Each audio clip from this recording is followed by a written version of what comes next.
ঢাকার সাভারের আশুলিয়ায় ককটেল তৈরির সময় বিস্ফোরণে মোহাম্মদ রনি নামে এক যুবক গুরুতর আহত হয়েছেন।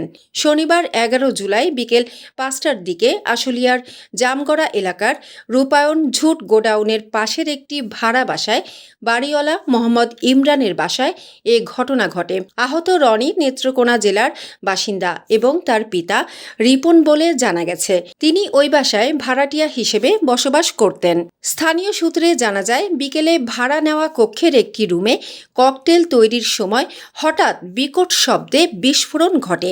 এতে রনির একটি হাতসহ শরীরের বিভিন্ন অংশ মারাত্মকভাবে ক্ষতিগ্রস্ত হয়। বিস্ফোরণের শব্দে আশপাশের লোকজন আতঙ্কিত হয়ে পড়েন এবং দ্রুত ঘটনাস্থলে ছুটে আসেন। পরে তাকে আহত অবস্থায় দ্রুত হাসপাতালে নিয়ে যায়। খবর পেয়ে আশুলিয়া থানা পুলিশ ঘটনাস্থলে পৌঁছে ঘটনাস্থল পরিদর্শন করে। পুলিশ ঘটনার প্রকৃত কারণ এবং এর সঙ্গে অন্য কেউ জড়িত রয়েছে কিনা তা খতিয়ে দেখছে।